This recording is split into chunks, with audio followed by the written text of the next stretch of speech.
gente, bom dia a todos. Queria agradecer a presença de todo mundo aqui, né? Acho que assim é o primeiro evento que a Ignis está fazendo dentro dessas novas instalações nossas aqui.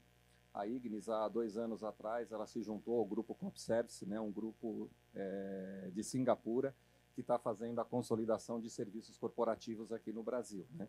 Então, nós somos a 4ª empresa para vir para o grupo e a gente achou que esse tema, né, referente à resolução 352, ele era muito importante para que a gente trouxesse, né, uma especialista, né, e tivesse a oportunidade para apresentar para vocês também o Fernando, né, que faz parte agora do time Ignis, nosso diretor da área tributária, e a gente, através do Siscom, que foi o questionário do Banco Central, nós conversamos com a maioria dos nossos clientes, né?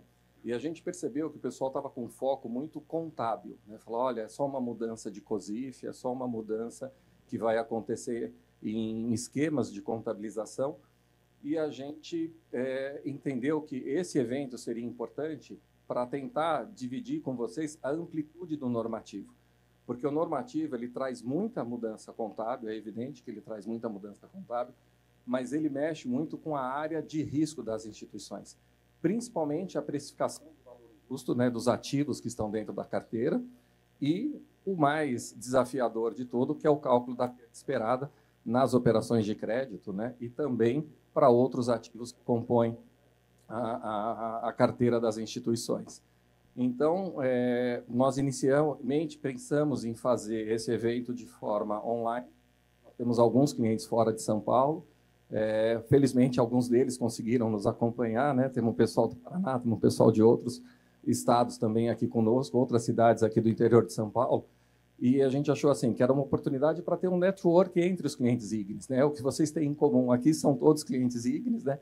Alguns estão conosco há mais de 20 anos, outros estão conosco mais recentemente, mas também apresentar para vocês a nossa nova casa, né? Então, a Ignis está hoje com uma estrutura bem diferente daquele escritório que nós começamos há 30 anos atrás, né?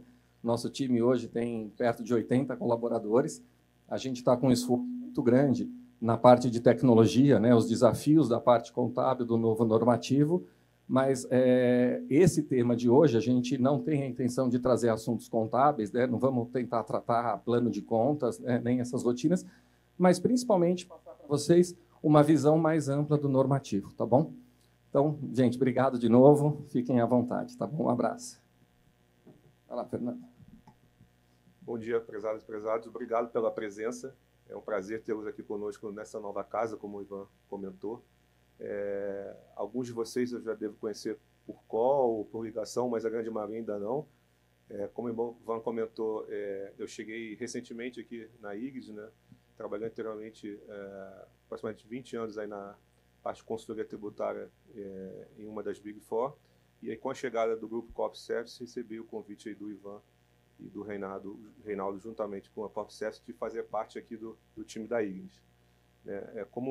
Dando um contexto aqui desse evento, como o Ivan bem comentou, hoje aproximadamente, né, estou ainda me familiarizando com os números, mas a gente tem em torno de 100 a 105 clientes aí que reportam mensalmente ao Banco Central.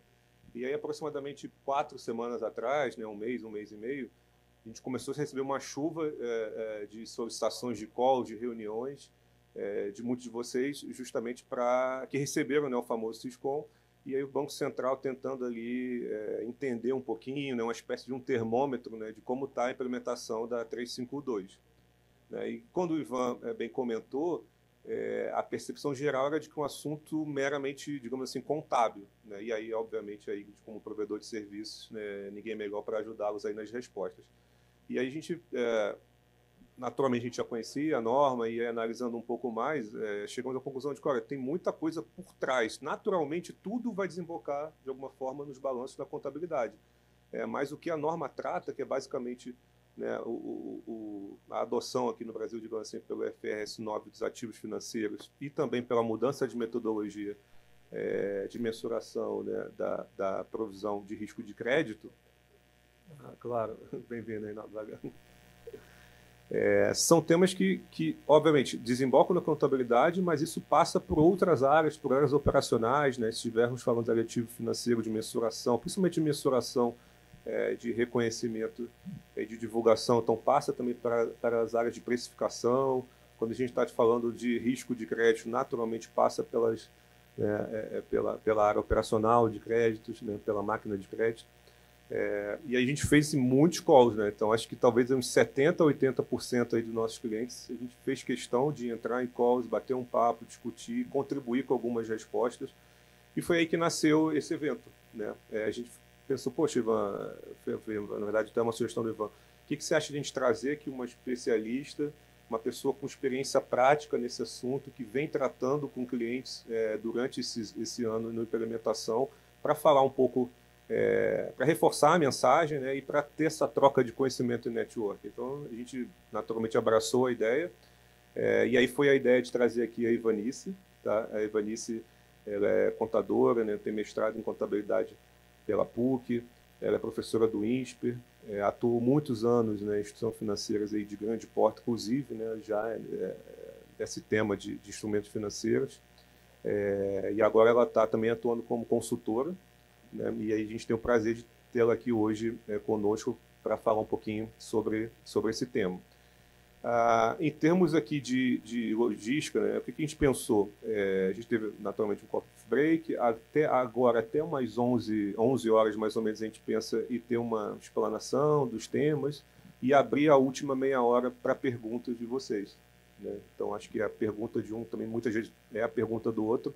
Durante esses calls nós notamos que muitas dúvidas eram comuns, então lá pelo 10º call a gente já sabia mais ou menos o que o pessoal estava perguntando, qual era ali as principais dificuldades.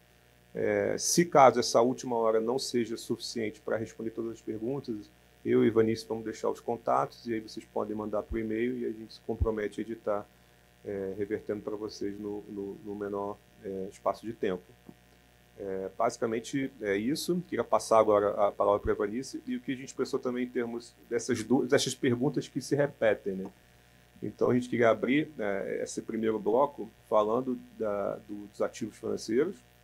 E, assim, a pergunta que mais veio, ok, quais são as principais dificuldades, né, que as instituições financeiras elas estão enfrentando nesse processo de implementação da 352, e nesse caso em específico, né, de mensuração, reconhecimento e divulgação de ativos financeiros? Maravilha, bom dia. Prazer estar aqui com todos. Obrigada, Fernando. Obrigada, Ivan. Obrigada, Ignis. Um evento super importante. Agradecer aqui a toda a equipe Ignis. Desde quando a gente pensou nessa oportunidade, tudo foi planejado com muito carinho, com muito cuidado pela Ignis, o que mostra, né, aqui toda a questão da excelência da instituição em promover este evento. Como professora, é muito gratificante estar com entidades que se preocupam com o conhecimento. Então, parabéns, Fernando, Ivan, todo o time Ignis.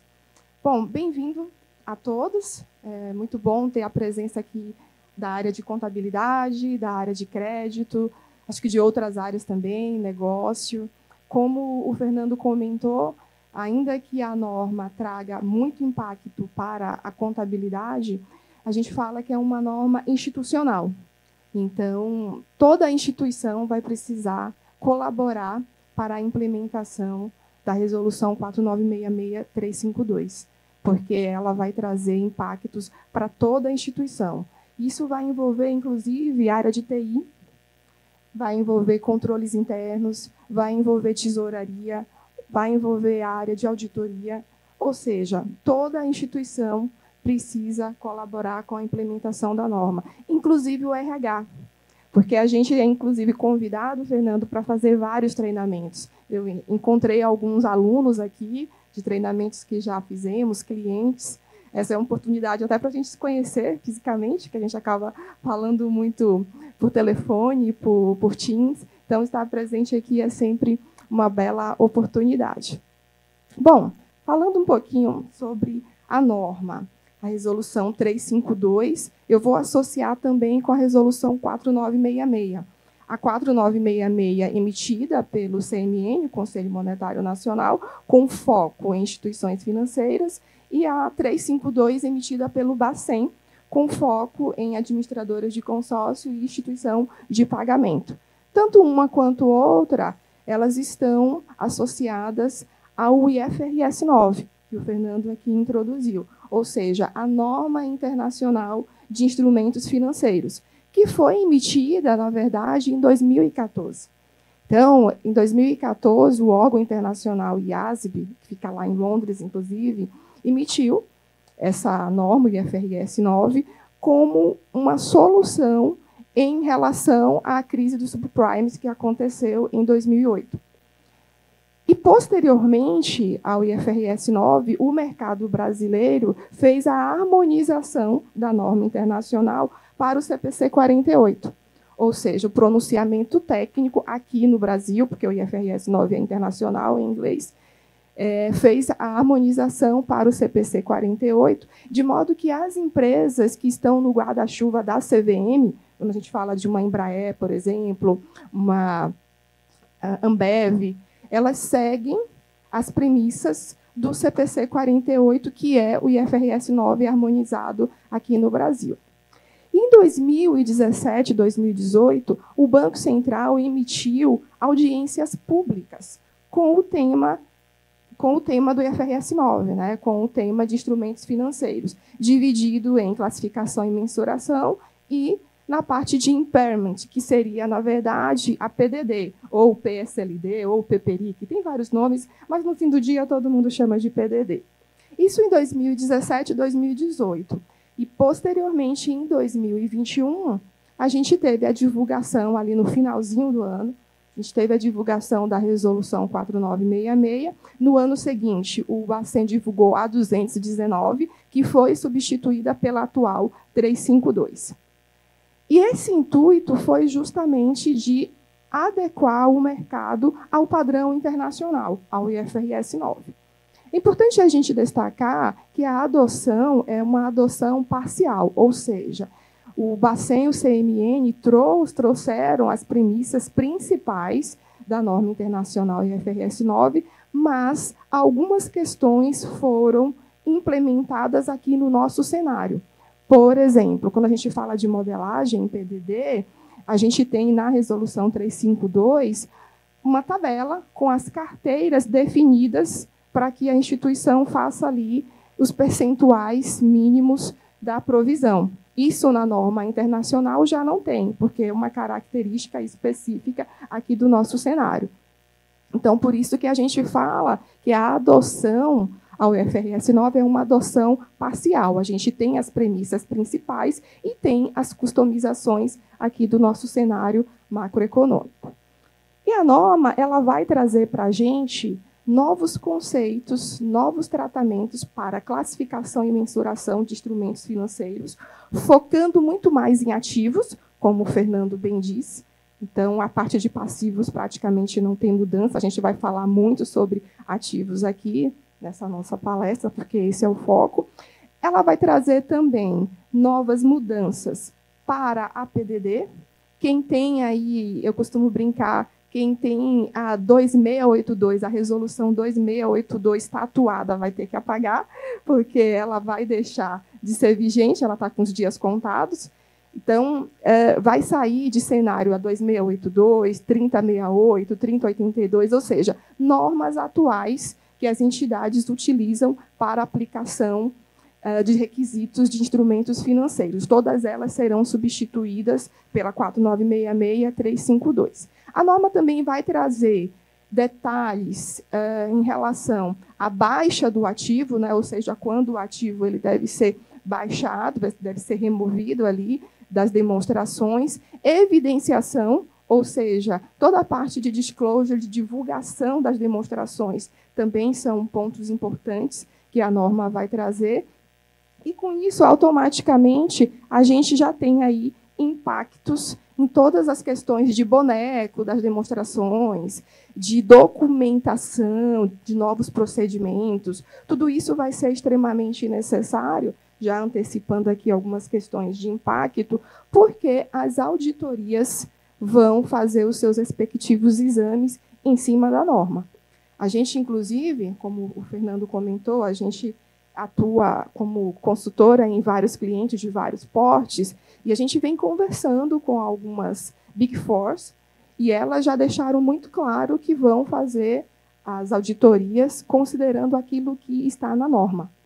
Então, é um ponto super importante para que, quando da auditoria, as entidades elas estejam cientes daquilo que a norma requer, consequentemente, daquilo que as auditorias vão estar averiguando.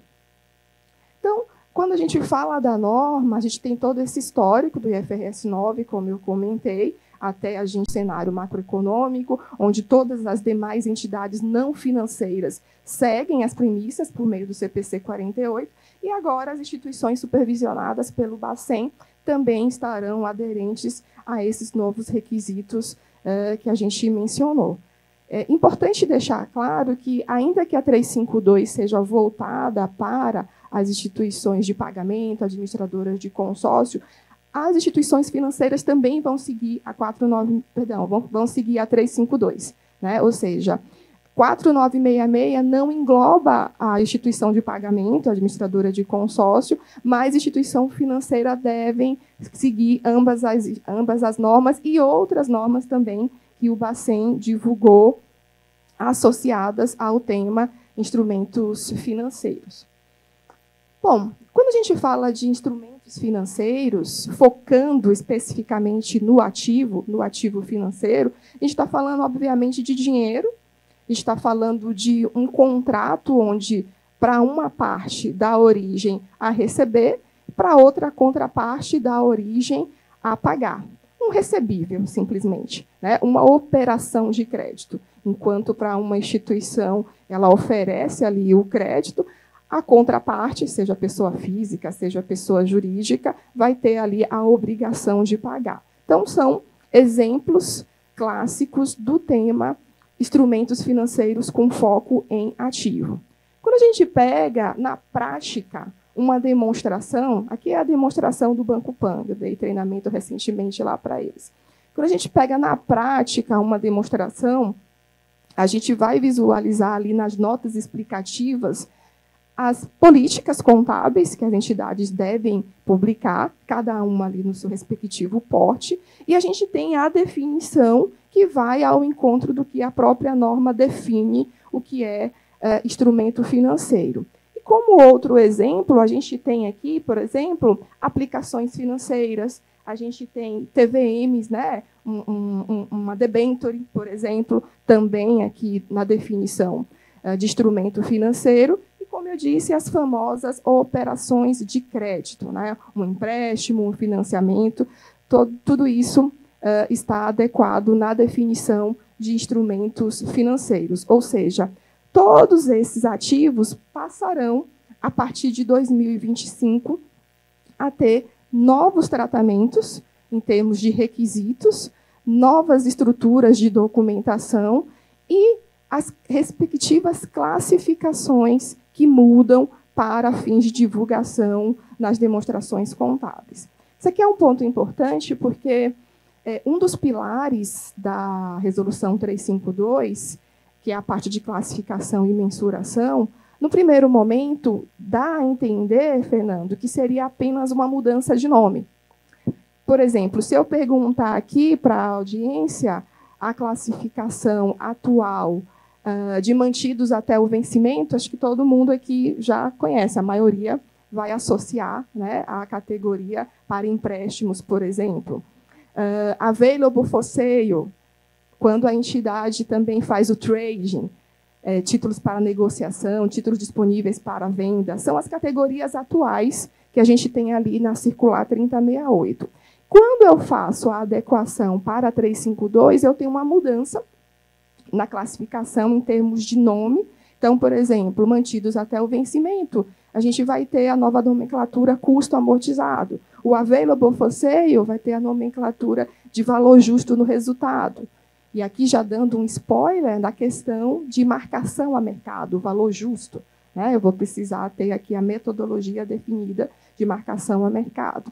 E, por fim, a categoria trade, negociação, que na nova norma, a classificação valor justo no resultado. Então, no primeiro momento, a gente teria apenas uma mudança de nomenclatura. Mas, avançando na norma, a gente vai entender que não é apenas uma mudança de classificação. Até porque, se fosse, o Bacen não ia dar o prazo que deu para a gente fazer a implementação. A norma entra em vigor em janeiro, né? Ou seja, daqui a alguns meses. Mas a 4966 foi emitida em 2021 e a resolução para a instituição de pagamento administradora de consórcio, antes era a 219, foi emitida em 2022 e depois ela foi substituída pela 352.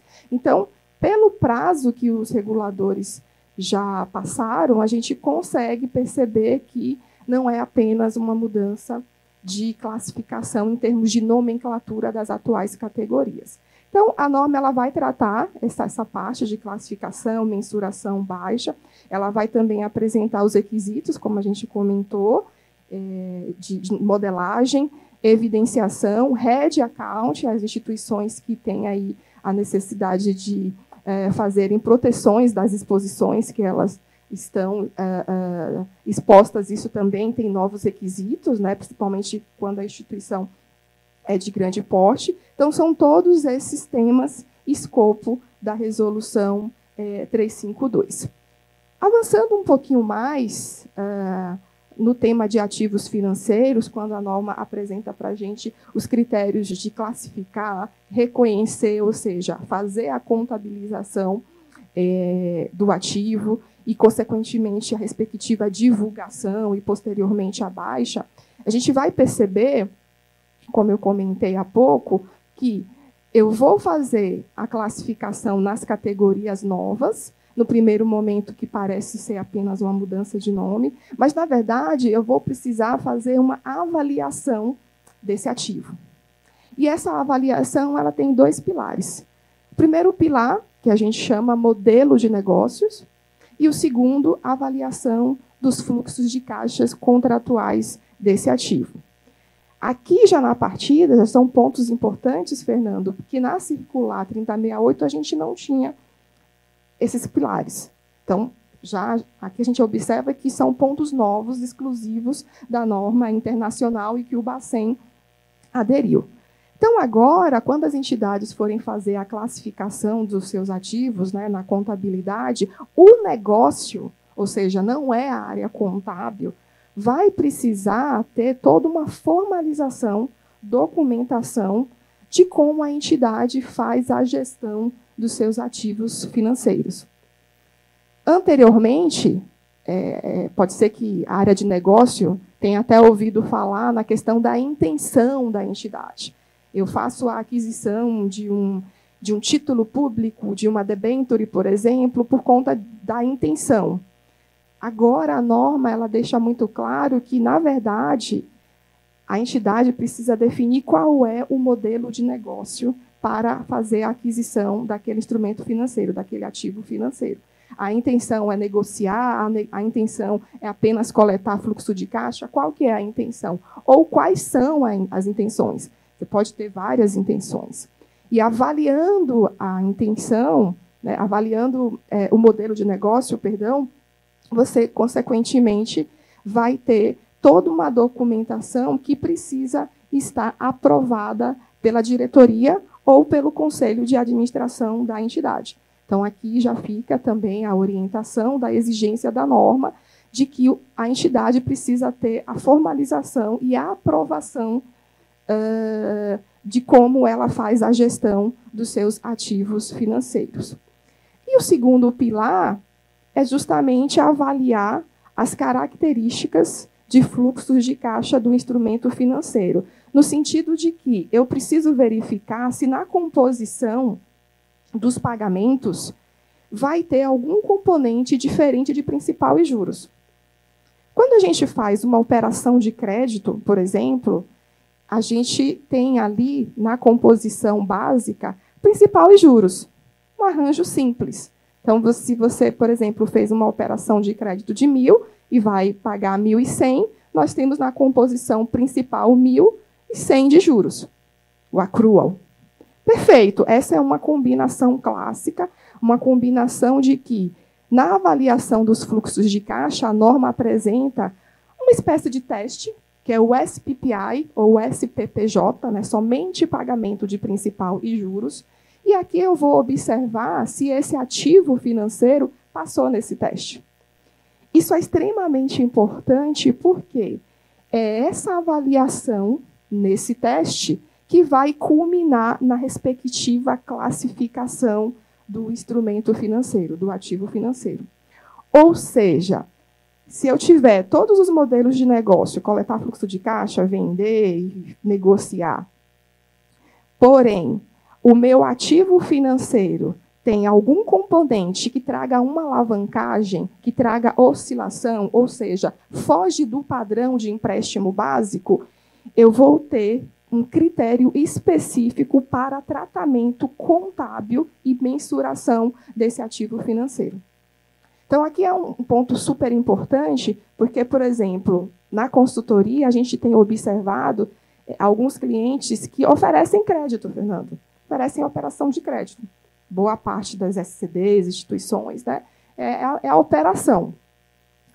O problema, ou talvez não seja um problema, é que as entidades, elas, além de oferecerem o crédito à operação, elas vendem a carteira. Até aí, tudo bem, né? Eu posso fazer a cessão da carteira, vender a carteira, tranquilo. Só que, se esse for um modelo de negócio ativo e recorrente, essa operação vai precisar ter marcação a mercado. Até então, uma coisa que não existia. Então, se a entidade tem como prática fazer uma operação de crédito e já na sequência fazer a cessão, porque esse é o seu modelo de negócio, a entidade vai precisar definir uma metodologia de marcação a mercado, o MTM, valor justo, fair value também, né, são termos que associam justamente para a carteira enquanto ela estiver no seu balanço até a hora que ela for vendida. Então, aqui é um ponto novo, porque a entidade vai precisar ter esses controles, né, para cumprimento da norma, porque isso certamente vai ser ponto para a auditoria observar. Um outro ponto importante, se a entidade tiver na sua carteira uma debênture, uma simples debênture, que é também classificada como instrumento financeiro, porém, essa debênture seja conversível em ações, ações trazem alavancagem, trazem volatilidade. E, pela norma, esse conceito de volatilidade não passa no teste SPPI ou SPPJ. Por quê, Ivenice? Porque tudo aquilo que for, ou melhor, que trouxer alavancagem, oscilação e ficar fora do padrão empréstimo básico, em termos de principal e juros, a gente tem o tratamento de valor justo, marcação a mercado. E isso automaticamente já vai trazer um impacto ali na carteira, nas demonstrações das entidades. Por quê? Porque se eu tenho, como está aqui nesse fluxo, né, de uma forma bem simples, se eu tenho na carteira uma operação de crédito, um título que ele só tem a principal e juros, a classificação desse instrumento vai ser custo amortizado, que seria a atual classificação mantida até o vencimento, ou held to maturity, né, como alguns estão mais familiarizados. Se eu tenho na carteira um outro instrumento que ele passa no SPPI teste, né, tem ali somente o principal e juros, mas a entidade tem um modelo de negócio de vender ativamente, então a categoria valor justo em outros resultados abrangentes, ou VJ Ágora, ou VJPL, ou seja, é a categoria onde o instrumento vai ter marcação a mercado no patrimônio líquido. E se eu tenho um outro ativo financeiro que não passa no SPPI, porque ele vai ter ali na sua composição de fluxos de caixa componentes que trazem alavancagem, automaticamente ele vai ter a marcação a mercado na DRE, ou seja, a classificação valor justo no resultado. Então, aqui é um ponto importante, porque a gente vai precisar atender a esses requisitos para fazer a respectiva classificação do ativo. E, além de ter todos esses requisitos definidos, a norma exige documentação. Isso aqui é um ponto super importante, porque tem todo um padrão que é exigido para documentar todos esses critérios e, consequentemente, a contabilidade, as demonstrações serem sensibilizadas. Ou seja, antes de chegar ali no COSIF, no plano de contas, eu tenho todo esse passo de documentação, de definição e de alinhamento interno, sobretudo com a tesouraria, com a gestão da entidade, com a gestão do negócio. Porque, no final do dia, a contabilidade ela vai receber todo esse alinhamento para fazer a respectiva divulgação, a respectiva elaboração das demonstrações e, inclusive, submissão dos CADOCs, né, ali nos prazos que o Banco Central exige, que ele estabelece. Além da parte de classificação e mensuração, que depois eu vou avançar um pouco mais em outros critérios importantes, a norma vai trazer requisitos de baixa de ativo, né, de write-off, né, WO, como a gente está mais familiarizado. Atualmente, a gente tem uma norma, que é a Resolução 3533, e quando a gente faz a análise do atual critério para o novo, a gente praticamente não tem muitas mudanças significativas nesse ponto, porque a norma ela vai definir que, para baixa de ativo, a gente vai avaliar quando os direitos contratuais do fluxo de caixa desse ativo expiram ou quando a entidade faz a transferência, faz uma cessão, por exemplo, né, da carteira. E aí o que precisa avaliar é justamente se a cessão ela foi com ou sem coobrigação, né? Se a entidade vai ter ainda algum relacionamento com aquele ativo que ela transferiu para a contraparte. Só que é importante porque, dependendo de como foi feita essa cessão, a entidade ainda tem alguns requisitos que precisam ser atendidos no registro contábil, né? Se é uma cessão em que os riscos e benefícios são retidos, ela vai precisar abrir um passivo ali na contabilidade e manter o seu ativo até o final do período, né? Até a vigência do contrato. Então, são requisitos que são semelhantes aos atuais, aqui a gente não tem grandes alterações, mas tudo isso precisa ser documentado. Vocês vão ver que eu vou repetir isso algumas vezes, né? Porque a norma ela estabelece, em vários pontos, em vários artigos, que todos os critérios eles estejam documentados, formalizados e à disposição do Banco Central, inclusive, e à disposição da auditoria, evidentemente. Bom, enquanto a gente está falando da Resolução 352, da Resolução 4966, que entram em vigor daqui a poucos meses, a gente não pode esquecer de falar que temos também alterações no novo COSIF. Toda a estrutura do plano de contas, né, mais focado aqui na parte contábil, a gente vai ter aí algumas mudanças, várias instruções normativas foram divulgadas recentemente com essas orientações. E aqui é um ponto importante, porque o Banco Central também divulgou COSIFs específicos, né, ou seja, número de conta, para quem não é da área contábil, estou fazendo aqui uma traduçãozinha, o Bacen divulgou COSIFs específicos voltados para instrumentos financeiros.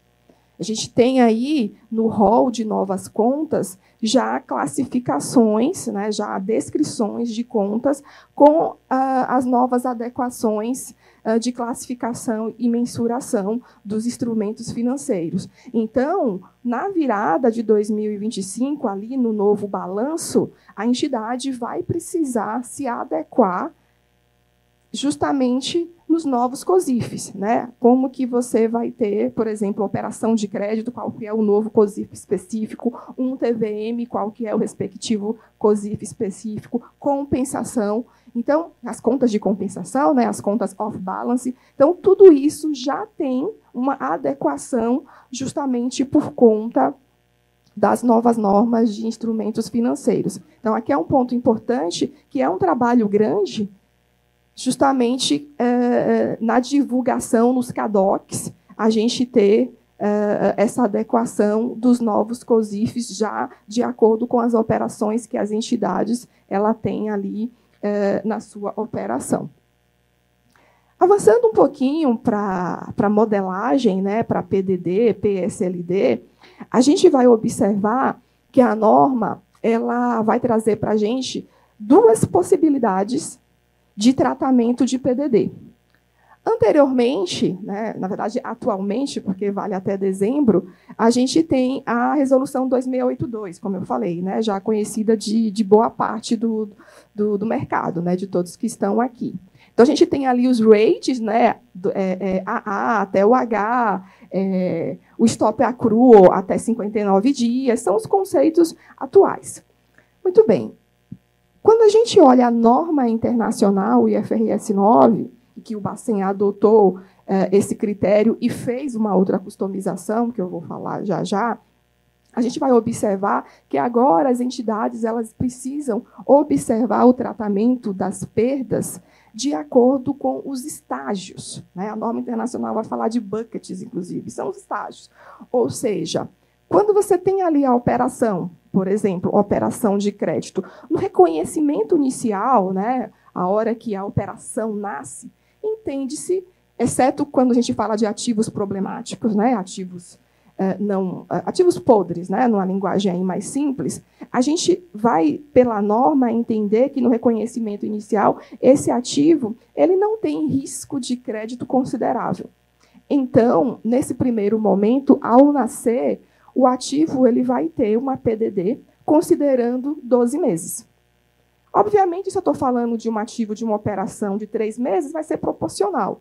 Mas se eu estiver falando de um ativo de 30 meses, eu considero apenas os primeiros 12 meses no reconhecimento inicial. Esse tratamento, a norma chama de modelagem completa. E aí tem um público específico que deve seguir essa modelagem. Ou seja, no mercado a gente tem instituição financeira de grande porte, S1, S2, S3, instituição de pagamento, né, DTVM. Então, para cada segmento, tem uma modelagem específica. Se eu estou falando de uma instituição de grande porte, S1, S2, S3, esse é o tipo de modelagem que o Bacen definiu que deve ser adotado. Na sequência, eu vou falar da outra modelagem, que deve ser seguida por entidades de menor porte, como instituição de pagamento, porém, precisa ser observado qual que é o tipo que essa instituição tem, né, de acordo ali com a Resolução 197, por exemplo. Mas focando aqui na modelagem completa, a modelagem para as instituições de grande porte, então, no reconhecimento inicial, você vai observar o ativo, considerando que ele não tem risco de crédito considerável, e aí a PDD, 12 meses. Ao passo que esse ativo vai se comportar na carteira, a entidade vai precisar observar se esse ativo vai ter um aumento considerável no seu risco de crédito. E isso aqui é extremamente importante porque, ao passo que esse risco de crédito ele aumenta significativamente, a entidade vai considerar a modelagem já para a operação período completo. Então, vai sair de 12 meses e vai para todo o período da operação. Então, aqui a gente tem já pontos que precisam ser observados e automaticamente sensibilizados na modelagem da instituição. Ela precisa definir o que é aumento de risco de crédito, porque a norma ela não apresenta essa definição. Aliás, algumas questões, a entidade precisa definir isso como política. E, por essa razão, precisa documentar para deixar à disposição do Banco Central e das auditorias. Você ia comentar alguma coisa? Eu só ia comentar que, naturalmente, essa abordagem é muito importante, mas dentro da carteira de clientes, muito provavelmente a grande maioria, se não a totalidade, estarão no modelo simplificado, digamos assim. É uma particularidade aqui da nossa audiência. Perfeito, perfeito.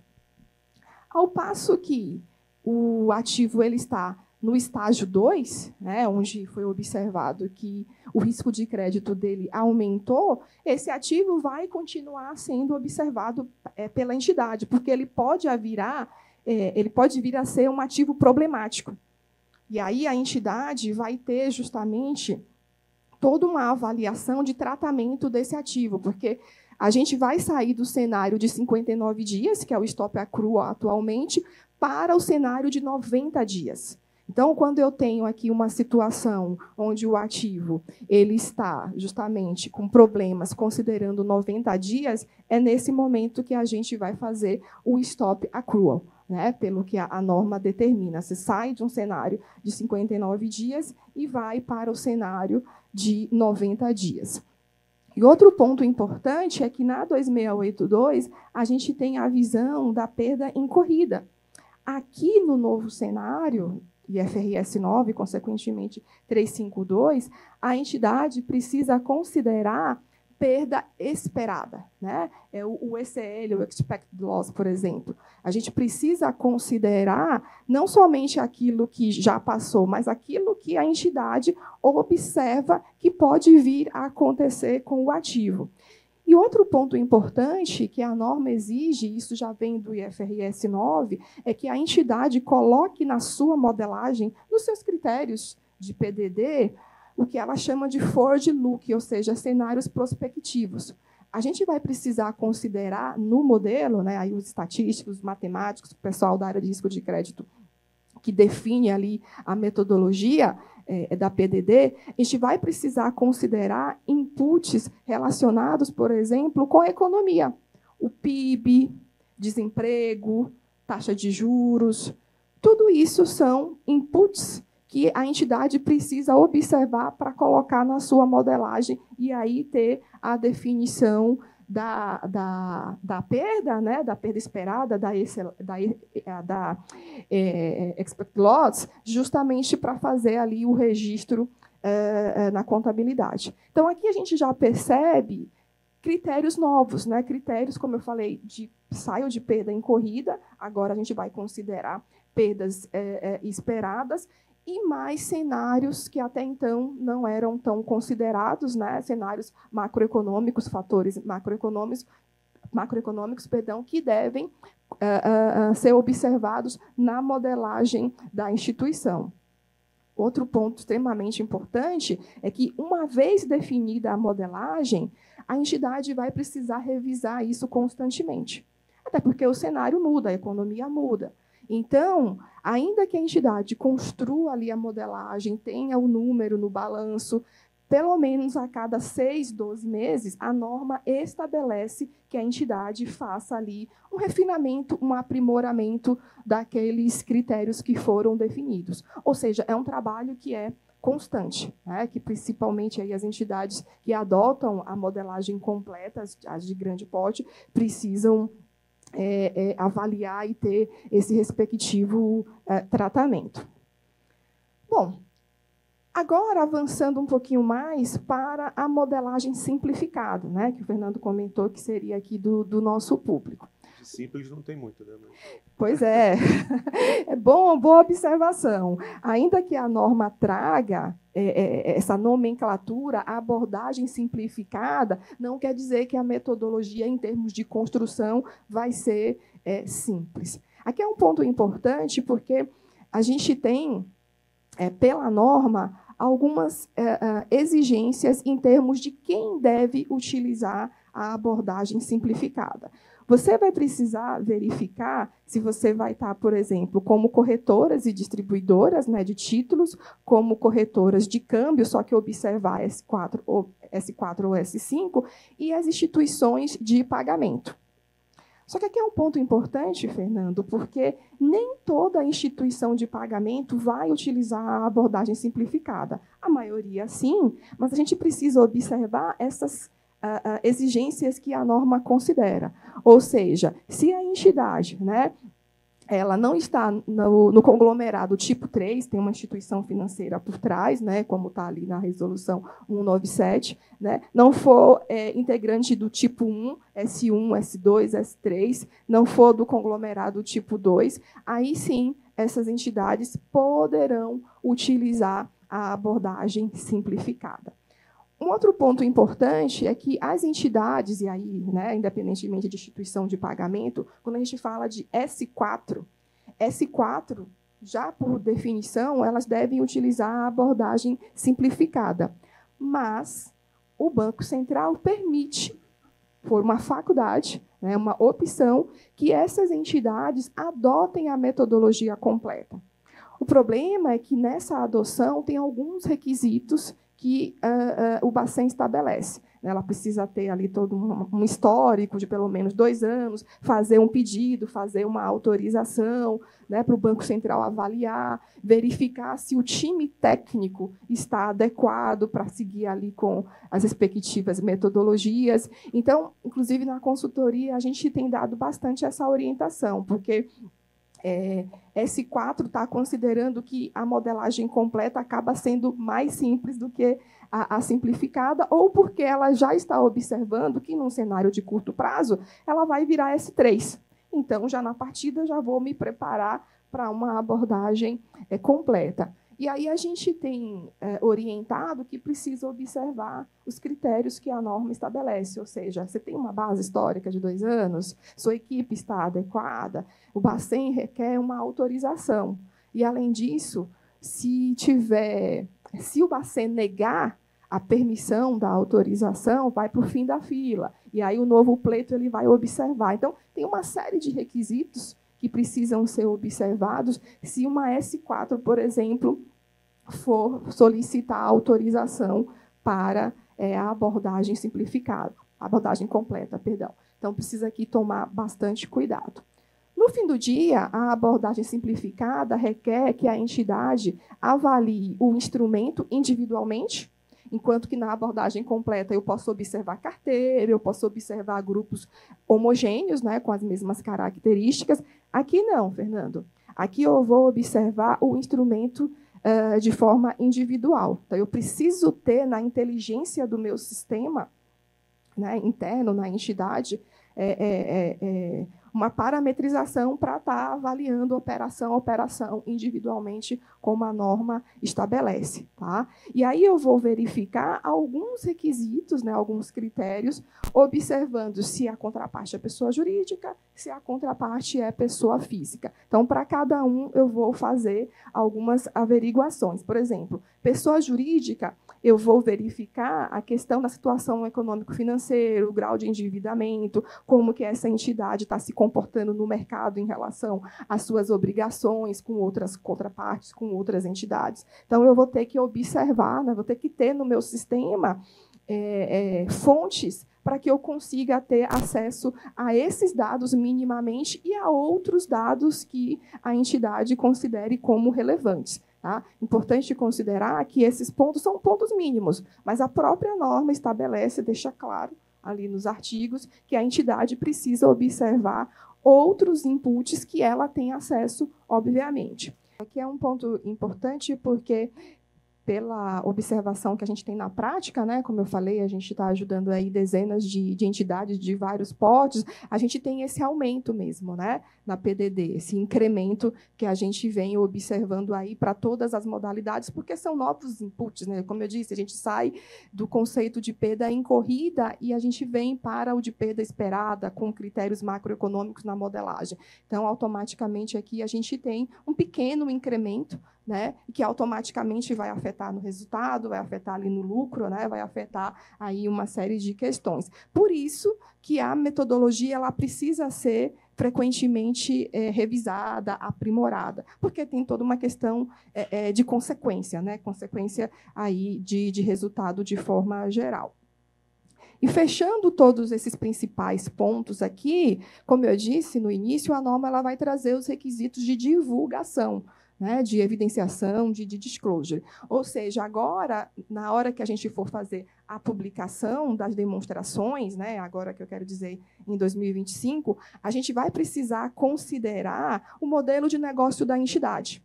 Né, ou seja, qual é ou quais são os modelos de negócio que a entidade tem. Então, eu vou precisar fazer essa divulgação, né, nas notas explicativas, vou fazer a divulgação das novas categorias, né, ali dos ativos financeiros, considerando os seus valores contábeis. Se, porventura, a entidade fez reclassificação de ativo, isso também vai precisar ser divulgado. E aqui tem um ponto super importante. Atualmente, o critério de reclassificação, a gente tem uma janelinha ali de 6 meses, né, que a norma atualmente possibilita, dependendo da intenção, obviamente, no ativo financeiro. Na nova norma, que é um ponto extremamente importante, que a auditoria vai para cima, tá? A gente já tem observado isso. Reclassificação de ativo já é algo que não vai ser permitido com frequência. Ou seja, se eu tenho um ativo que está na categoria custo amortizado, só para coletar fluxo de caixa, e aí eu quero colocar esse ativo na categoria valor justo no resultado, ou o contrário, simplesmente não será permitido. A norma, ela só permite, Fernando, que a entidade faça a reclassificação entre categorias se o modelo de negócio for modificado. Se o seu modelo de negócio não for alterado, o ativo financeiro não poderá ser reclassificado. E aí, se o seu modelo de negócio for modificado, tiver mudança, você vai poder fazer a reclassificação no próximo fechamento.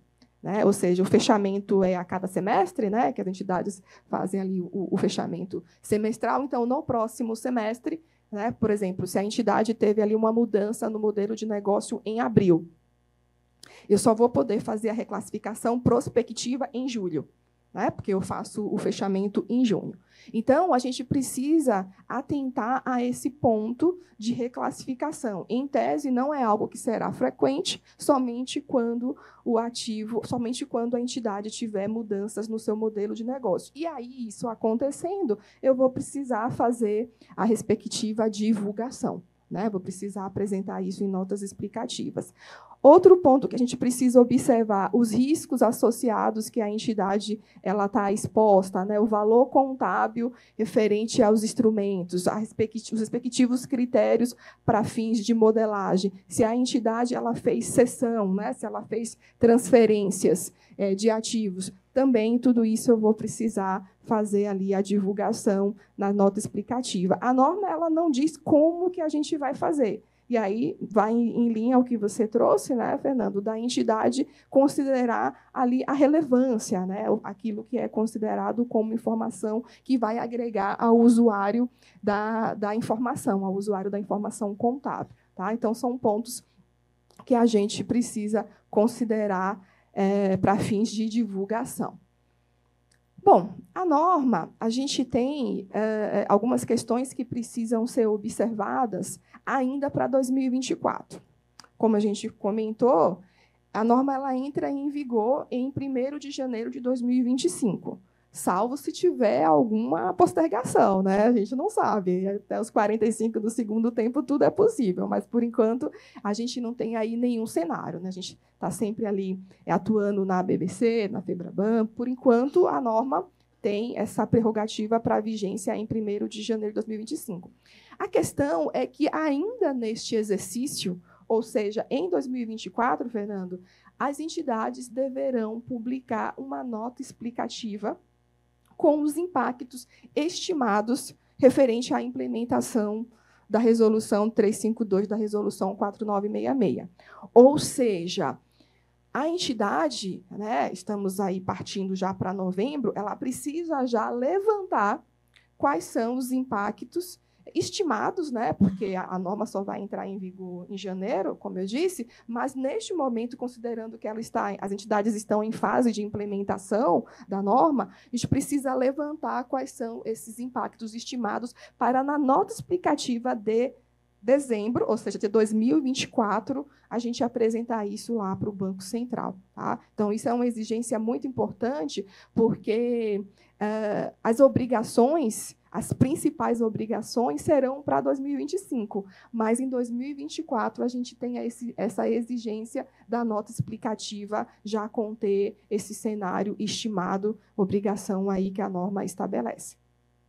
E aí, em janeiro, obviamente, 1º de janeiro, como eu disse, se a gente não tiver aí nenhuma postergação, aí sim a gente começa com os novos critérios. Tá? A norma ela isenta a questão de comparabilidade. Tá? Ela fala que as instituições elas ficam dispensadas de fazer ali a comparação dos novos requisitos com os antigos. Tá? Então, aqui é um ponto importante que tem essa dispensa para as instituições. Tá? Não precisa aí fazer a comparação. E aqui a gente também vai deixar um ponto importante para vocês avaliarem, que é a questão do impacto fiscal. Com a adoção dos requisitos internacionais, né, ou seja, que eu saio de perda incorrida e venho para perdas esperadas, a Receita, o fisco, né, observou aí como que as entidades deverão tratar os créditos referentes, né, ali às operações inadimplidas. Então, a gente tem a Lei 14.467, né, de 2022, que ela vai trazer novos requisitos para fins de tratamento dos ativos fiscais, né, dos créditos fiscais.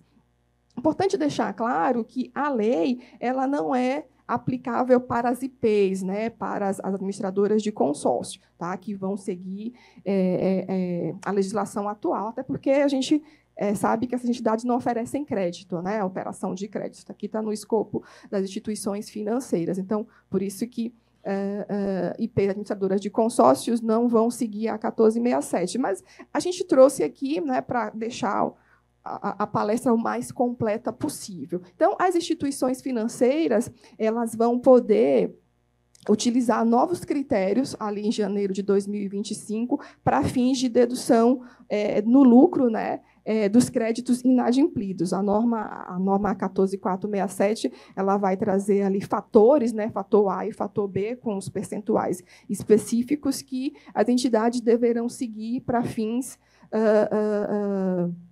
de dedução, né, de imposto de renda, CSL, ali do lucro dessas operações.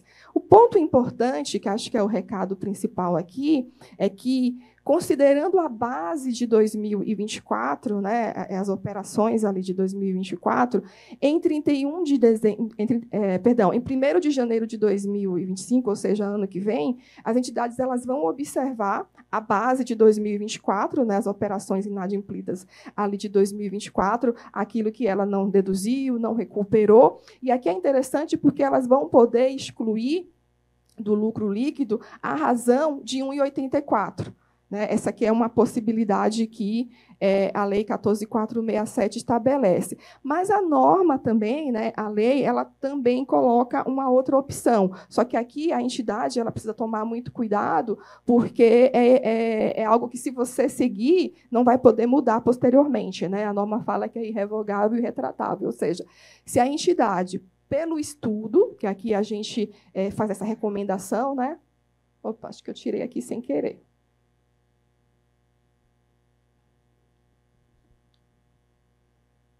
Acho que agora é só voltar aqui para onde eu estava, né? Ou seja, a entidade ela vai poder adotar a razão 1,84 ou 1,120. Mas, para isso, a gente recomenda que a entidade ela faça uma avaliação, um estudo, né? Verifique qual que vai ser... Tá ótimo, obrigada.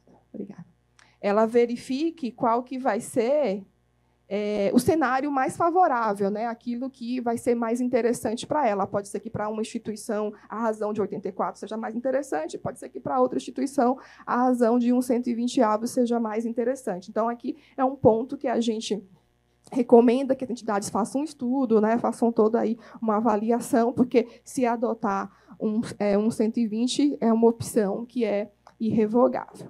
Tá? Bom, e aí quais são os principais impactos? Ou seja, estamos praticamente em novembro, né, de 2024, há quase aí um mês da norma entrar em vigor, 352/4966. E aí, com o que eu devo me preocupar? Né? O que eu preciso fazer? O que a minha instituição precisa fazer que ainda não fez, ou que eu vou ter que me preocupar nos próximos meses, enquanto a norma ficar vigente? Né? Quer falar alguma coisa? Maravilha. Bom, então aqui a gente separou, né, alguns pontos para compartilhar com vocês, até de experiência, né, de prática, que a gente tem ajudado aí aos nossos clientes. Bom, quando a gente fala de critérios de classificação, mensuração e baixa de ativos, sobretudo, juntamente com modelo de negócio. O primeiro ponto é formalização, documentação, né, ou seja, as famosas políticas. Né? A gente precisa ali definir como a entidade faz a classificação e mensuração, quais são os modelos de negócio da entidade, baixa de ativo, cessão de ativo, enfim, tudo que está relacionado com requisitos e critérios a gente vai precisar formalizar, porque é exigência do Banco Central que esteja ali à disposição dele, né? A gente vai precisar também ter bastante atenção naquilo que se refere à sensibilização das operações no contábil. Porque, como a gente falou antes, o contábil ele vai, entre aspas, somente receber ali as informações, né, para poder emitir as DFs, né, os respectivos CADOCs. Só que, antes disso, você tem todo um operacional, toda uma estruturação dentro de casa, né, na instituição, para que a informação chegue correta e tempestiva na contabilidade. Afinal, os CADOCs eles têm prazos, né? O regulador estabelece ali prazo de entrega. Então, tudo isso precisa ter ali todo um alinhamento para que a contabilidade tenha ali as informações a tempo de fazer o disclosure, de fazer a submissão dos CADOCs. Outro ponto importante é que, dado que teremos novos critérios de mensuração, avaliação, mensuração baixa, automaticamente teremos novos controles. E aí, dentro de casa, para fins, né, de auditoria, para fins de controle interno, área de risco, gerenciamento de risco, isso vai precisar ser apresentado. Aqui é um ponto importante, porque nos últimos tempos a gente tem realizado bastante treinamentos com o pessoal da área de riscos, né, a área de auditoria, justamente para saber o que eu vou avaliar agora, né, o que eu vou verificar nos testes, né, nos controles chaves, nos riscos chaves. Então, aqui é um ponto importante, porque teremos novos controles e essa área automaticamente precisa ter a informação para poder realizar os seus testes de forma adequada. Quando a gente fala sobre PDD, né, PCLD, a gente vai precisar, além de fazer o desenvolvimento, os respectivos refinamentos, como eu comentei, né, a cada 6, 12 meses, isso vai precisar ser aprimorado e automaticamente documentado, né, formalizado, para que a auditoria, a Banco Central, tenha ali a evidência. Essa definição de modelagem vai gerar o respectivo número para chegar ali na contabilidade, e aí a contabilidade vai ter um COSIF específico, né? Na verdade, a contabilidade vai ter um COSIF específico desde a parte de critério de classificação e mensuração. Como eu falei, né, dado aí a mudança dos novos COSIFs, a gente tem novas contas, né, para fazermos aí o respectivo registro. Então, a contabilidade também precisa ter essas informações para ter o correto COSIF, abrigar ali o respectivo número. Para quem é especialmente instituição financeira, né, uma SCD, por exemplo, vai precisar ter todo um controle, sobretudo para fins de apuração fiscal, né, considerando a Lei 14.467, como eu disse. Então, ter todo um controle, né, desses créditos, aquilo que não foi recuperado. Então, isso aqui também vai gerar toda uma preocupação. E, novamente, sensibilização nas DFs, né, ali, toda a questão de novos controles. Tá? Divulgação, a gente tem os bonecos, né, que a gente chama, os templates ali, para os respectivos CADOCs, que vão precisar ter as respectivas novas classificações de ativo, como eu comentei, a gente sai das categorias atuais e a gente vem ali para novas categorias, e isso automaticamente requer um novo template, requer uma nova adequação da equipe que faz as respectivas divulgação das demonstrações. Algumas pessoas me perguntam, né, Fernando, durante treinamento ou mesmo na consultoria, Venice, o que pode acontecer se eu não cumprir esses requisitos? Né? Se lá em janeiro de 2025, a hora que a gente fizer ali a entrega dos CADOCs, né, o que pode acontecer se, porventura, tiver aqui alguma questão? Bom, vários fatores, né, várias consequências. A primeira delas é que, se a entidade não adotar esses novos requisitos, ela vai estar em desconformidade, né, fora do compliance, como a gente fala aqui na prática. Tá? Então, esse aqui é um principal ponto, sua auditoria, né, vai ter ali toda uma questão de procedimento, área de controles internos, enfim, toda aqui uma consequência. Né? Os CADOCs que forem submetidos, a exemplo do 4010, a exemplo do 3040, 3040 que vai ter ali toda a parte de risco de crédito, isso aqui pode ser questionado, né, pelo Banco Central, porque ele vai ver que você está submetendo o CADOC de janeiro, tem ali novos requisitos e ainda está na 2682, por exemplo. Então, aqui pode gerar alguma situação junto ao regulador, uma questão de inspeção também. Então, precisa aqui tomar cuidado. Se a gente fala de instituição financeira, você tem a questão dos créditos, né? Ali inadimplidos, que a norma requer, a 14467, como eu falei, apresenta ali possibilidades de aproveitamento. Então, essa adoção precisa ser já em janeiro. Então, não pode aqui perder o tempo. E, por fim, toda a questão de retrabalho, né, de mais custos. É bem verdade, Fernando, que implementar a norma dá trabalho. Tá? É caro. A gente, como eu falei, a gente dá suporte aí para dezenas de entidades, treinamentos, então tem o seu respectivo custo, mas muito mais custo terá a entidade se ela sofrer uma inspeção do Banco Central, da auditoria, né? Ela vai ter aí toda uma questão de consequência. Um ponto também extremamente importante que eu queria comentar, antes da gente abrir para as perguntas, é que, ainda em relação a ativos financeiros, a hora que a entidade fizer ali a mensuração do seu ativo para fazer o respectivo registro contábil, e esse é um ponto que, na prática, a gente está vendo que muitos clientes estão tendo dificuldade, é em relação aos custos de transação. O que são custos de transação, Ivanice? São aqueles custos que a entidade ela só tem por conta da operação. São custos que a gente fala que são diretamente atribuíveis.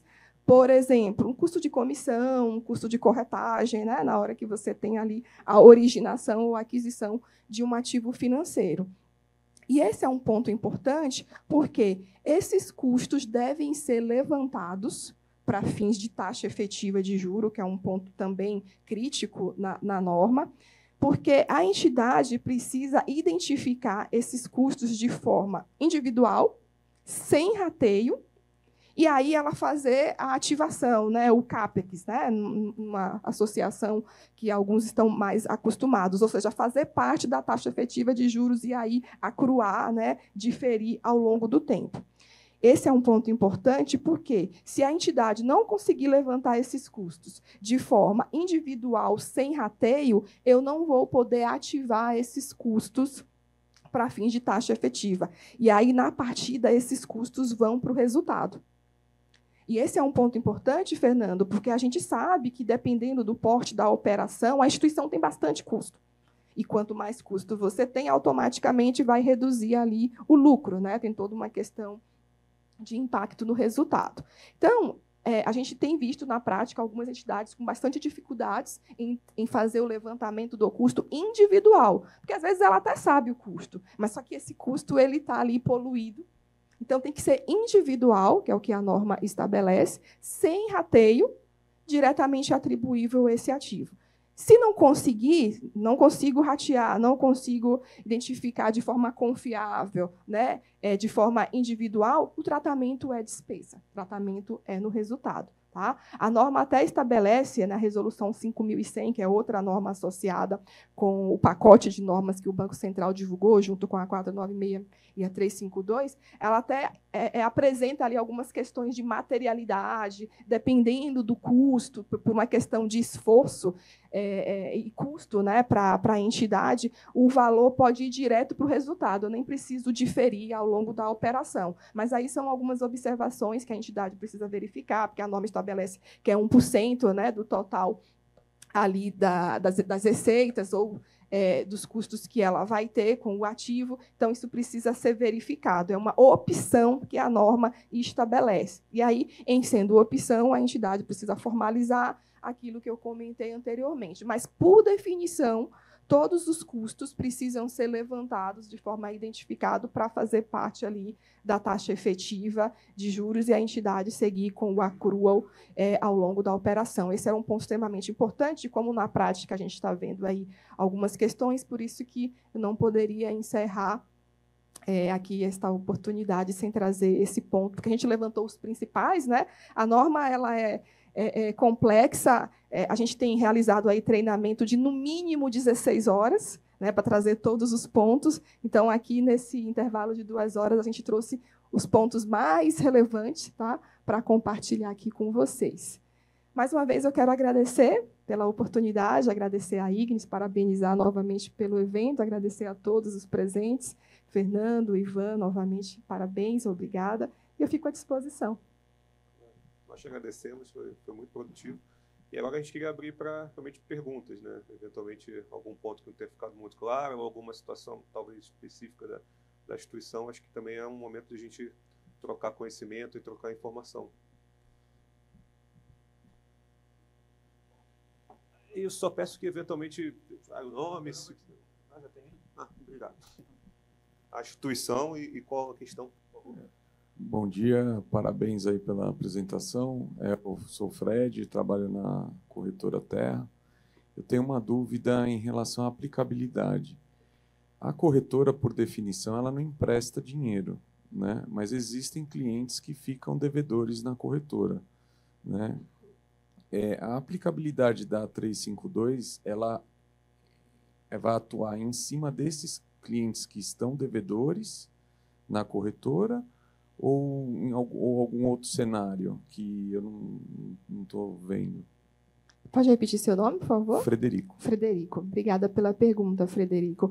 Bom, quando a gente pensa na sua instituição, a gente vai observar o modelo de negócio que a instituição ela vai ter, né? E aí a norma 352, ela considera que para o tipo de instituição, o negócio, em termos de modelagem, é a modelagem simplificada. Né? Aquilo que o Fernando comentou, que o nome é simplificado, mas não é tão simples assim. Aí a gente precisa observar na operação o que esse cliente vai gerar de risco, né, para a instituição. O que está associado ali no contrato? Precisa ser avaliado. Vai gerar um ativo, um recebível, por exemplo? Né? Então, avaliando esse contrato, a gente vai conseguir identificar o respectivo instrumento financeiro, muito provavelmente um recebível. E aí a sua modelagem vai considerar exatamente esse recebível, esse ativo. Tá. Obrigado.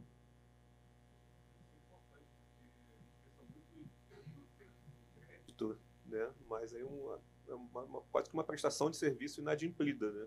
Mas a norma também traz como um conceito de ativo financeiro, uma vez que é o direito de receber caixa, e aí automaticamente a obrigatoriedade de aplicação, no caso da CTVM, da modalidade simplificada. Né? Exatamente. Quando a gente entende a definição do instrumento financeiro, onde a própria norma já estabelece alguns exemplos para a gente, ela traz ali dinheiro, né, justamente como ativo financeiro de alta liquidez, mas ela traz justamente a questão de contrato, onde para uma contraparte vai gerar um valor a receber, para outra contraparte vai gerar o valor a pagar, que é o exemplo do recebível, como eu comentei. Então, independentemente de qual é o negócio, de qual é o tipo de modalidade de instituição, precisa observar exatamente essa definição. Se essa definição atende, né, ali ao ativo que é gerado entre as partes, a gente considera como ativo financeiro e já, por definição, a modelagem PDD simplificada. Essa, inclusive, durante esses 70 calls que nós fizemos, essa pergunta foi muito recorrente. Né? Instituições, olha, não concedo crédito diretamente, será que isso é aplicável para mim? A gente naturalmente teve essa mesma leitura. Alguns clientes, inclusive, fizeram algumas confirmações com o auditor e também nessa linha. Então, nos parece que esse ponto também, de certa forma, está pacífico. Aqui é um ponto extremamente importante e, novamente, parabenizar a Ignis por promover aqui essa oportunidade de conhecimento, porque, culturalmente, a gente acaba associando que, por instrumento financeiro, é a operação de crédito, por ser algo mais clássico, né, mais simples. Mas, na verdade, vale para tudo, até para um título público, na verdade, aqui. É claro, tem algumas especificações que a gente vai atuar ali para tratar a respectiva modelagem, mas, em linhas gerais, como eu apresentei aqui o exemplo, né, do Banco Pan, e isso serviria também para outras entidades, a gente tem ali na carteira de instrumentos financeiros outros ativos, não somente operações de crédito. Né? Então, ainda que a entidade não ofereça crédito, ela vai ter ali um ativo que atenda a esse conceito de instrumento financeiro, de ativo financeiro, porque vai gerar para uma contraparte um direito, para outra contraparte obrigação. Então, automaticamente, ela vai ter ali a modelagem. E aí, nessas situações, é modelagem completa, todas elas.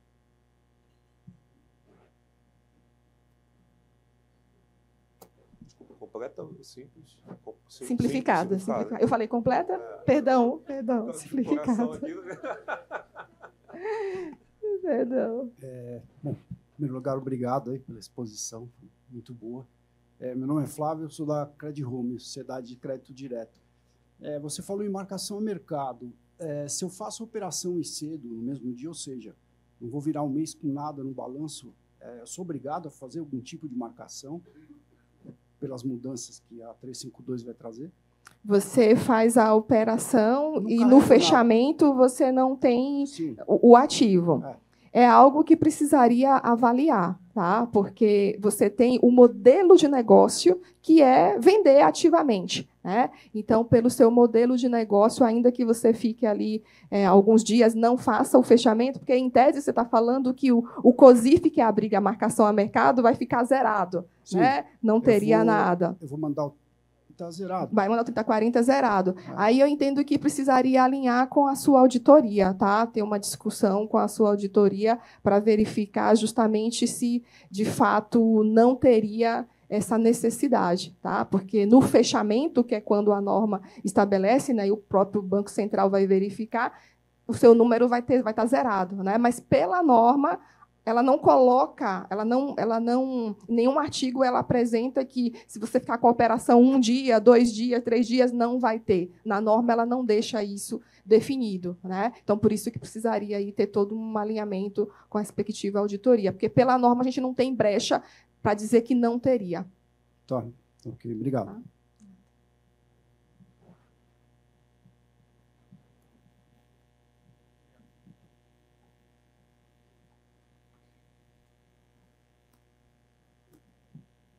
Olá, parabéns pela apresentação, muito boa. Só seguindo POI, SCD também, B digital, seguindo o mesmo raciocínio do nosso colega ali, que acho que é interessante o assunto. Meu modelo de negócio está especificado, 2 coisas em relação a crédito, crédito próprio, crédito cessão. No meu modelo de negócio está crédito cessão D0, né? Todas elas. Acho que não tem como eu fazer marcação a mercado, porque fiz a cessão em D0, né? Mesmo assim, ainda tem que ter uma justificativa, estando no meu modelo de negócio para auditoria?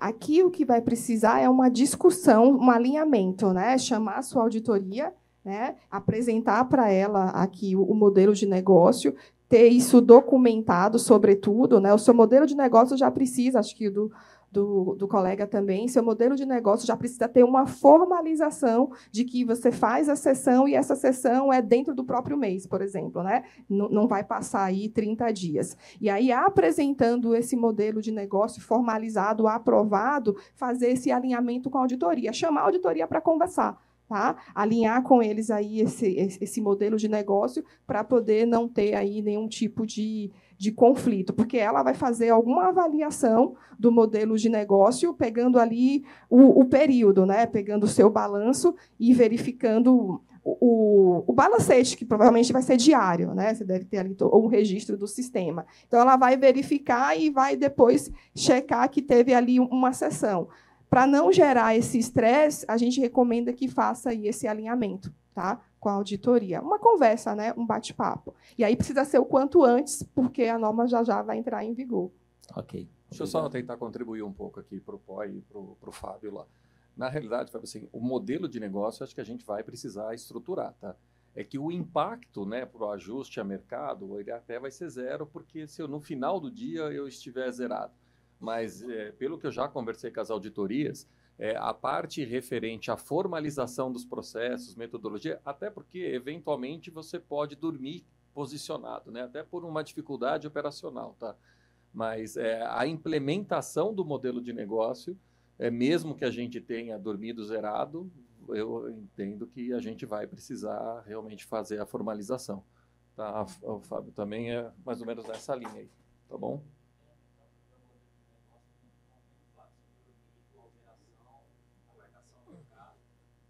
O que eu acho que você tem que fazer é o seguinte, o seu modelo de negócio é de zerar todos os dias, não necessariamente você consegue gerar.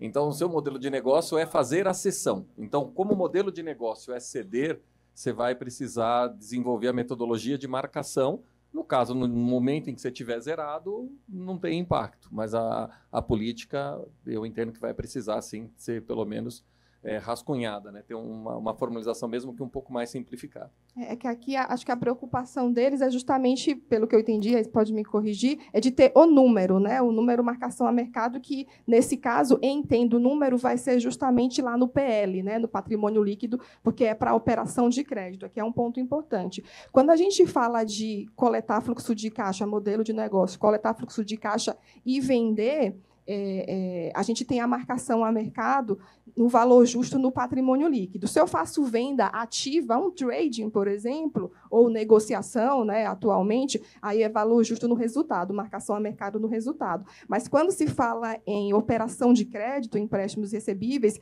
havendo marcação a mercado vai ser sempre no PL, tá? É definição aí do Banco Central. Então, em termos de documentação, sem sombra de dúvida, isso precisa ter. Agora, em relação ao número, ao valor, que acho que foi o que vocês perguntaram, é justamente esse alinhamento que precisa ser feito com a auditoria, porque, em tese, não vai ter número, né? Eu vou fechar o mês, não vou ter mais aquela operação. Então, é como se entrasse e saísse, né? Debitasse e creditasse ao mesmo tempo. Então, por essa razão que precisa fazer o alinhamento com a auditoria em relação aos valores, mas em termos de documentação, formalização, pela norma, isso é requerido. Tá? E aí, como eu disse, ela não traz brecha, né? Se vai ficar 1 dia ou 2 dias, em termos de formalização da metodologia de valor justo marcação a mercado. Até porque, só finalizando, o IFRS é com base em princípios, e um deles é o pratique ou explique, né? Então, naturalmente, por isso a importância da documentação, porque ou você cumpre a norma, ou você explica por que não é aplicável ao seu caso. Então, acho que, naturalmente, consequentemente, essa formalização vai ser requerida. Assim.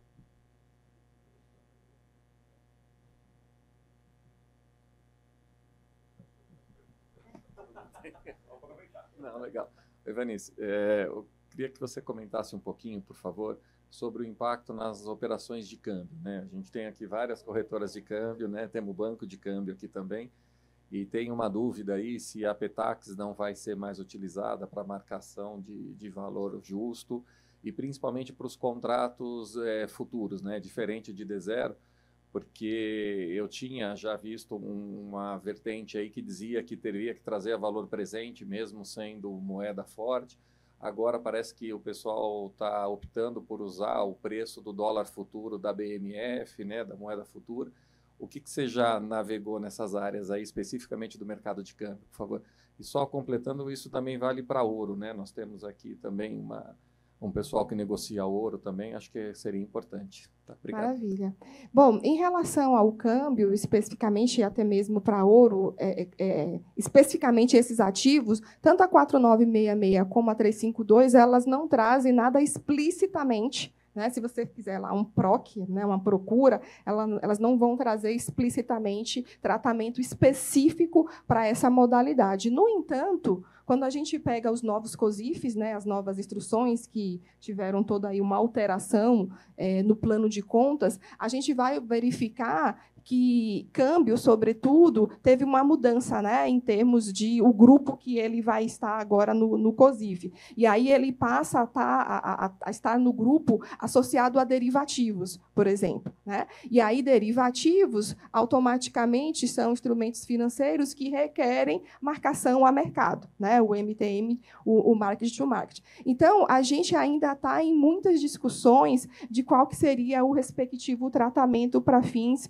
da adequação dessa marcação a mercado do câmbio, porque a norma ela não traz explicitamente a respectiva adequação, o tratamento. Então, o mercado ainda está discutindo, eu não tenho uma resposta pronta, específica, porque a gente não tem, na norma, as questões definidas. Esses dias mesmo eu estava num call, e aí o gestor comentou que internamente eles não iriam considerar ataque na taxa efetiva, porque eles têm lá um entendimento, e aí a gente falou, precisa discutir com a sua auditoria sobre esse tipo de tratamento, porque na norma, na nossa consultoria, a gente é muito norma, né? A gente não faz consultoria com base na nossa opinião, é sempre com base na norma e alinhamento com a auditoria. Então, neste momento, a norma ela não traz especificações, somente essa mudança que a gente teve no COSIF. Então, por hora, não consigo dar uma resposta com base na norma de qual deve ser o tratamento. O fato é que vai ter aí marcação a mercado. Agora,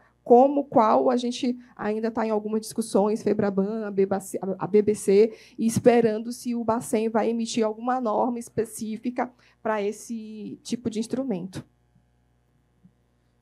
Bom dia a todos, parabéns pela apresentação. Eu sou o Rafael, da ES Partners, uma assessoria, tá bom?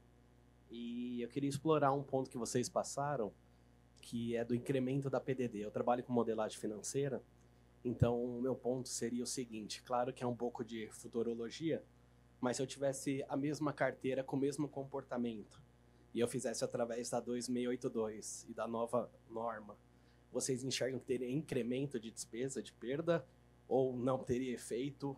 Eu queria explorar mais isso e ouvi-los mais um pouco sobre isso. Bom, Rafael, né? O primeiro ponto que a gente precisa considerar é que, em janeiro de 2025, a gente vai ter um balanço de abertura, né? Vamos começar o exercício. E aí a norma, ela apresenta, isso na verdade já é prática também de norma internacional. Quando a gente começa um novo exercício aplicando novos requisitos, todos os efeitos vão ser ali no PL. Então, vai ter uma conta específica, né, que vai ter ali no plano de contas, lá no patrimônio líquido, uma linha lá de lucros acumulado, para poder abrigar todos os impactos de adequação, né? Todos os critérios novos de modelagem, de ativo, vai gerar um número que pode ser positivo ou negativo, e você vai colocar ali no patrimônio líquido. Então, em relação à sua pergunta, considerando aí a mesma carteira, né, o mesmo ativo, a gente não consegue te dar uma resposta específica, porque vai depender dos inputs da metodologia que a entidade vai considerar. Tá? Na nossa experiência, nas consultorias que a gente vem aqui atendendo, a gente vem observando um incremento, tá? A gente vem observando um crescimento. Tá? É nada muito significativo, mas a gente vem observando. Por quê? Porque a gente sai do cenário de perda em corrida, que é uma expectativa, é uma base, né? Eu saio de um modelo passado para um modelo prospectivo, um modelo de perda esperada, e ainda adiciono cenários prospectivos macroeconômicos, que é o forward look que a norma coloca. Então, já na partida, isso faz com que o modelo já tenha, né, esses novos inputs, e isso cause ali um incremento. Adicionalmente, tem a PDD adicional, né, que as entidades também precisam observar. Então, na nossa experiência, isso tem acontecido, tá? Mas eu não posso dizer que é um cenário 100% para todas as entidades, né, mas, na nossa experiência, isso tem acontecido um pequeno incremento.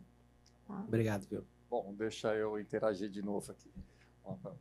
Na realidade, eu participei com alguns clientes de alguns estudos, tá? E como a ideia nossa aqui é poder também integrar, né, os nossos clientes, eu queria saber se o Gilberto, da Secrédito, pode dividir a experiência conosco, porque ele foi um dos clientes que mais evoluiu nesse cálculo de PDD, né? E a gente já teve vários temas sobre isso, eu não estou vendo ele aqui ainda, mas... Gilberto. Ô, Gilberto, você se importa de dividir isso conosco? Tá, obrigado. Por favor, você leva aí. Bom dia a todos. Vou ficar em pé para vocês poderem enxergar, né? Bom, o que nós somos da metodologia simplificada, né? Porque nós somos uma S5. E aí, todas as definições aí com relação aos percentuais a ser aplicados sobre tanto para perda esperada como para perdas incorridas, elas estão definidas, né? Você tem uma tabela. Basicamente, o que modifica, né, da 2682? A 2682, você tem lá as perdas incorridas, né? E você tem um prazo ali de 180 dias, aonde você faz toda a provisão, né? 100% da provisão, considerando uma operação que está em atraso por esse período. Pelas novas regras, isso modifica, porque ele classifica basicamente de duas formas: há perdas esperadas e as perdas incorridas. Perdas incorridas são os créditos problemáticos, acima de 90 dias. Né? Então, nesse período, até 90 dias, você pode ficar reclassificando aqueles percentuais em função de pontualização. Imagina uma operação que está há 60 dias de atraso, o cliente vem e pontualiza. Você pode trazer essa operação, você pode fazer o arrasto. No caso das operações que estão acima de 90 dias, que já foi para perda, foi para crédito problemático, você não pode movimentar mais. Mesmo que esse cliente venha pontualizar ou ele traga um prazo menor de atraso, você tem que permanecer sobre aquela... Você não tem um efeito arrasto. O efeito arrasto é sempre para pior, nunca para melhor. E um outro ponto é a questão tributária, que a gente estava comentando aqui, é 14.467, se eu não me engano. Né? 14.467. 14.467. O que acontece aí? O fator A e o fator B. Né? Quando você faz essa evolução sobre o fator A e o fator B, você vai verificar que existe um casamento perfeito. Né? Ou seja, tudo aquilo que você está provisionando a partir do crédito problemático. Hein? Perdas esperadas, não. É sempre a partir do crédito problemático. Tudo que você está provisionando, você automaticamente está colocando isso como despesa e dedutível da base. No caso da 2682, vocês sabem que não é assim. Né? Ou seja, você faz primeiro a PDD, aí você tem um reconhecimento disso a partir de 180 dias, você leva em consideração, inclusive, as garantias. Né? Então, o que acontece ali é uma equalização. Você jogou para perdas, você está reconhecendo no mesmo tempo.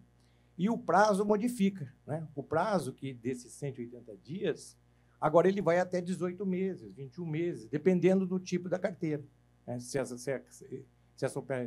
essa operação ela está numa carteira onde você tem uma garantia melhor, né, que é o C1, C2, C3, C4, C5, né? Então, ele tem os prazos. Então, o que acontece? Você comentou, inclusive, sobre a questão o impacto que a gente vai ter em janeiro. A gente já calculou isso também na carteira. Né? A gente já estamos fazendo vários cenários e trazendo isso mês a mês, né? Todo mês. Fecha balanço, eu corrijo isso para verificar qual é a coerência que isso está levando ao longo dos meses. Né? Então, o que acontece? Há, sim, um impacto, né, negativo num primeiro momento, mas aí depois isso se suaviza, porque você tem um tempo maior para você levar essas perdas. Então, há uma certa compensação quando você olha no horizonte até o final da operação. Né? Então, isso parece ser bastante interessante. E até eu brincando aqui com o Ivan, eu cheguei na seguinte conclusão: quem escreveu a 14.467 não foi a Receita Federal, foi o Banco Central, porque é igualzinho, você segue exatamente a mesma metodologia. Né? Então, assim, a grosso modo é isso, né? E acho que é interessante, eu sou de uma SCD, né, da Secred, e acho que a gente trocar, né, experiência, a gente poder fazer talvez uma reunião aqui na Ignis ou qualquer outro lugar, né, para que a gente pudesse trocar experiência, né, com relação à PDD, a questão realmente dos ativos, essas políticas que a gente vai ter que documentar, né, a gente já tem, eu já evoluí bastante lá, a gente vai ter que aprovar isso no Conselho até o final do ano, porque a auditoria ela está exigindo, eu estou inteirado também com a auditoria, a gente está trabalhando junto também, para que a gente chegue lá em janeiro esses impactos, aquilo que a gente vai ter que escrever, de alguma maneira a gente já esteja prévio, tá bom? Obrigado, Parabéns. Ivan. Muito bom, e essa conclusão de que o Banco Central que escreveu, eu acho que, na verdade, isso era um grande pleito do mercado, né? Por que fica gerando essas diferenças temporárias entre o contábil e as dedutibilidades fiscais? Então, acho que um ponto muito positivo da norma foi finalmente ter feito alguma, né, forma de alinhamento, de forma que, já que o objetivo é trazer as operações de crédito para a realidade econômica, né, e não critérios ali fixos e de tempo do Banco Central, que isso também já tem um reflexo no pagamento do imposto de renda e contribuição social.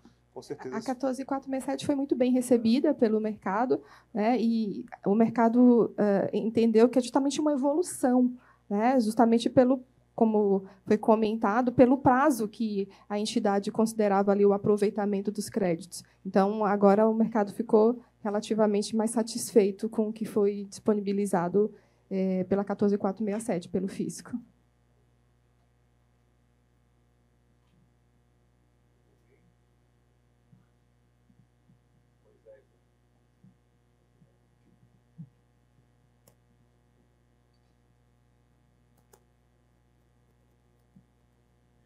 Olá, bom dia, tudo bem?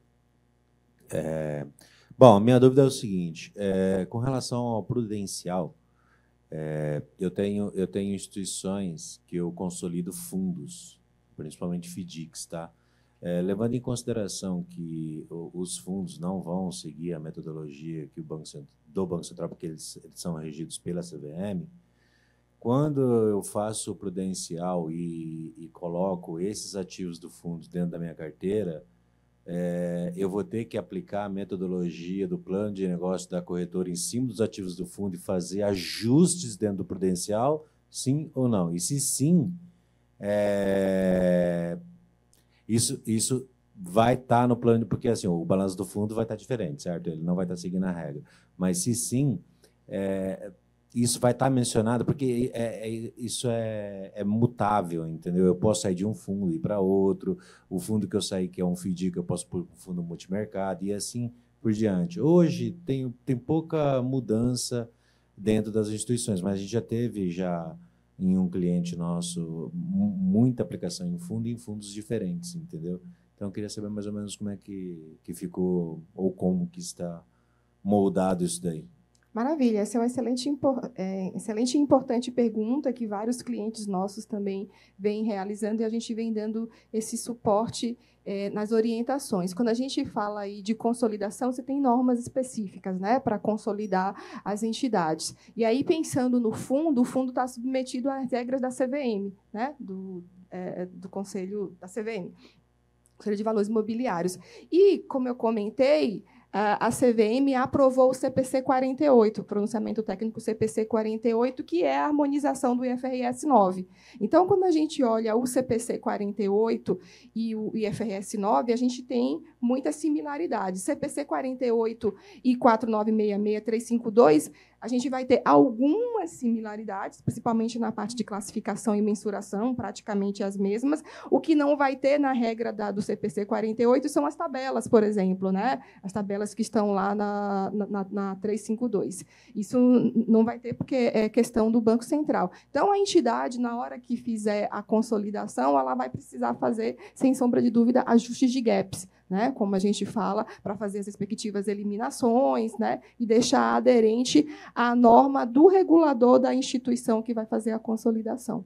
Tá? É um trabalho que vai ter que ser feito, né, para todas as entidades que têm no conglomerado entidades que não sejam instituições financeiras reguladas pelo Banco Central.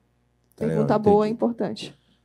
Outro ponto é sobre operações de câmbio também, tá? Voltando um pouco para a operação de câmbio. Operação de câmbio eu tenho lá no instrumento financeiro derivativo, o Banco Central abriu na 133 e na 471, onde já ficavam os derivativos, né, normais de mercado, tradicionais de mercado a termo, opções e por aí vai. O câmbio ele tinha um grupo específico que era 182, o câmbio ficava em aberto, 182 e 492, que ele foi para lá agora. No câmbio, a gente tem uma conta que representa reais e outra que representa moeda. Tá? Essa conta que representa reais, ela já está cravada no câmbio pronto, tá? Não estou falando do câmbio futuro. Ela já está cravada os reais que eu vou receber, Então, por exemplo, eu faço um câmbio hoje para liquidar amanhã, eu já sei que amanhã eu vou receber ou pagar X reais. A ponta da moeda, eu entendo que tenha que existir uma espécie de marcação, aí depois vai vir a definição, nós vamos entrar aí num entendimento comum. Essa ponta dos reais também vamos ter que atualizar?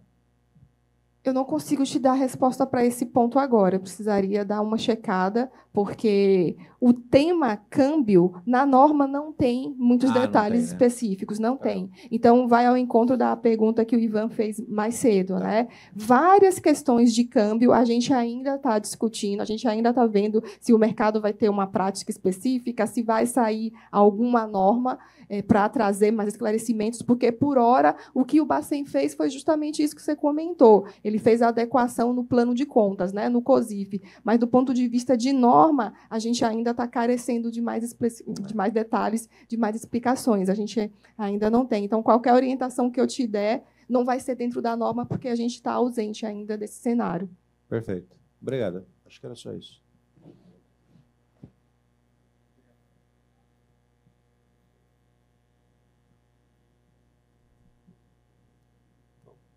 Que bom.